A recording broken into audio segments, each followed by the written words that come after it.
¿Cómo nos podemos preparar ante un gobierno que expolia? Vamos a hablar de todo ello.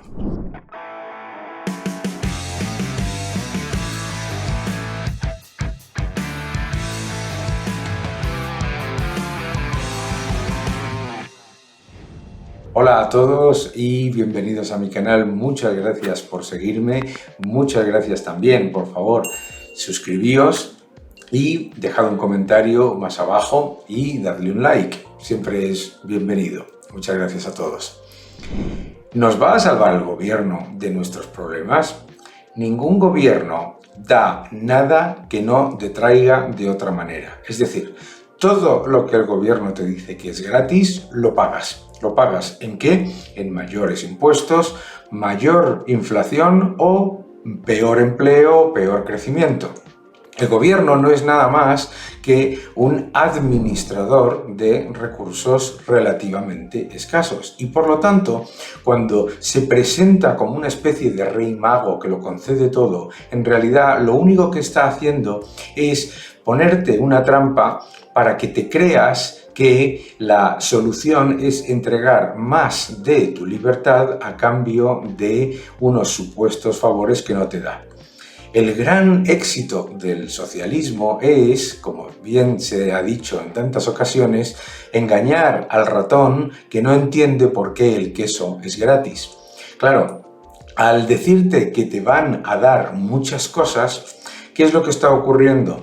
El poder sobre la economía, el control del gobierno sobre la economía se acrecienta, convierte a los ciudadanos en rehenes que no pueden acudir a otra opción y cuando el gobierno no te concede nada de lo que te ha prometido, ¿qué es lo que ocurre? Que acude a la represión. Claro, al final, los errores de planificación económica de los gobiernos siempre los pagan los contribuyentes, es evidente. Los contribuyentes somos todos, porque claro, los que dicen que a ellos no les importa porque no pagan tantos impuestos o porque tienen menos exposición, no se dan cuenta de que existe el impuesto inflacionario, que es exactamente lo mismo, que es destruir el poder adquisitivo de tu salario y de tus ahorros y que tú te creas que la culpa es de los supermercados o de los salarios o de las empresas. La realidad es que no existe ningún derecho económico que conceda el gobierno excedentario a lo que pagas. Muchas veces escucharás lo siguiente: los ciudadanos pagan muchos menos impuestos de lo que reciben. ¿Así? ¿Y cómo puede ocurrir eso? Solamente puede ocurrir de dos maneras. Si eso fuese cierto, que no lo es, sería solamente si uno le pasa la factura a sus hijos y a nuestros nietos. Segundo, si nos lo está cobrando por otro lado. No existe nada que sea gratis y mucho menos nada que sea gratis para los que aparentemente parece que pagan menos, las clases medias y trabajadoras, como dice el gobierno de España, o los pobres.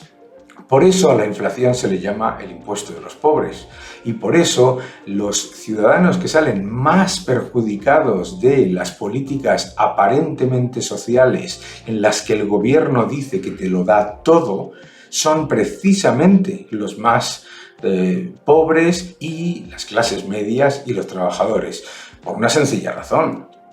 ¿Qué es lo que ocurre? Se detrae poder adquisitivo de la moneda, se detrae poder adquisitivo de los salarios, se reduce la capacidad de los ciudadanos de ahorrar y por lo tanto de subir en la escala social y te dicen que a cambio te lo dan todo. Pero no es cierto, porque además, claro, ¿qué es lo que pasa cuando existe un monopolio? Todos los ciudadanos entienden que un monopolio es negativo, porque un monopolio puede introducir malos servicios, caros y mal suministrados por tener el control del mercado, ¿verdad? Todo el mundo lo entiende. Y solamente puede existir un monopolio extractivo si lo impone el Estado, porque un monopolio extractivo desaparecería si entrase la competencia inmediatamente a llevárselo por delante, por muy grande que fuera. Lo hemos visto con grandes corporaciones que ni siquiera eran monopolios. Pero todo el mundo entiende que un monopolio es negativo, ¿verdad? Ahora pensad en un monopolio estatal, controlado por políticos. Hablábamos del riesgo de que el precio sea malo, de que la calidad sea mala y de que el suministro sea bajo o insuficiente, ¿de acuerdo? Claro, eso es lo que pasa con un monopolio político. Pasa en la educación, pasa en cualquier otro de los servicios que ofrece el Estado. Por eso es tan importante la colaboración público-privada y por eso es tan importante la competencia. Porque un monopolio estatal es por definición más caro, peor servicio y de peor calidad. ¿Y por qué por definición? Es muy sencillo.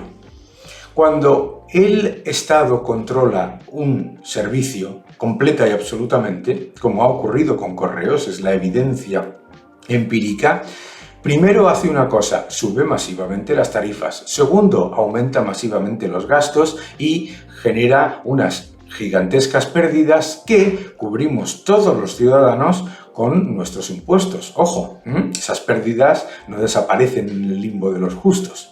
¿De acuerdo? Entonces, ¿qué es lo que ocurre? El servicio es peor, el coste es mayor y encima las pérdidas de la empresa las pagas tú. Las pagas tú, las pagamos todos nosotros. Ahora lleva ese ejemplo a todos los sectores adicionales, ¿de acuerdo?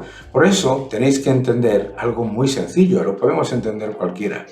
En el momento en el que vamos dando más capacidad al Estado de controlar más áreas de la economía, está haciendo más dependiente a todos los sectores económicos de su benevolencia o de su supuesta generosidad con el dinero de los demás.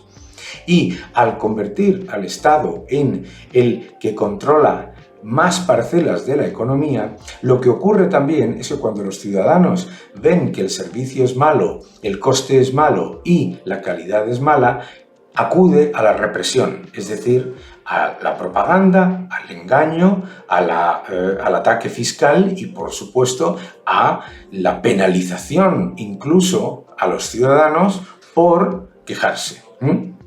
No hay nada más peligroso que creerse que el gobierno te lo va a dar todo. ¿Cómo nos podemos proteger? Teniendo el máximo de libertad económica y, además, teniendo la máxima capacidad de ahorrar y tener nuestra independencia en todos los activos que nos ofrece el mundo.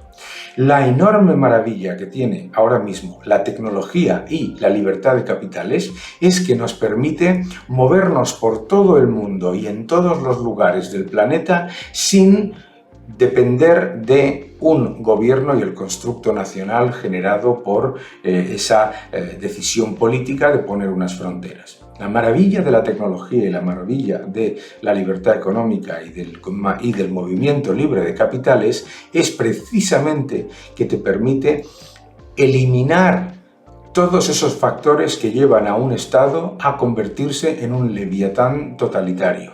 Lo decía el propio Benedicto XVI. El Estado no está para hacer a los hombres felices ni para ofrecerles todo. Y cuando lo intenta, se convierte en un monstruo que lo que hace es llevar a cabo lo que hablábamos antes, ¿no? El control y la represión. Lo importante, por lo tanto, es ser lo más independiente posible y no caer en el engaño del ratón que se cree que el queso es gratis. Es darse cuenta de que todo lo que te ofrece, aunque tú seas pobre o aunque cobres más de lo que crees, etcétera, etcétera, todo lo que te ofrece el Estado lo detrae de ti, no de los ricos, de ti, y mucho más después o a la vez. Es decir, o te hace más pobre vía inflación, o te hace más pobre vía impuestos, o te hace más pobre vía menor oportunidades de crecimiento, de empleo y de cambios salariales, o con tus salarios reales lo financia. Nunca, jamás creas que tú eres el beneficiario de la represión estatal, porque el único beneficiario de la represión estatal es el aparato burocrático. Y como además el aparato burocrático es extractivo y confiscatorio, tampoco son ellos más ricos, lo que hacen es más pobres a todo el mundo y, eso sí, ellos en relativo parece que están mejor, pero la evidencia empírica es que también empobrecen a todos los que intentan proteger. Al final, 2 más 2 nunca suman 22. El Estado nunca da más derechos económicos de los que pagamos. Todos los derechos económicos que nos dice que nos los da a cambio de mucha mayor inflación, muchos mayores impuestos, muchos mayores recortes o todos a la vez. No caigas en el error.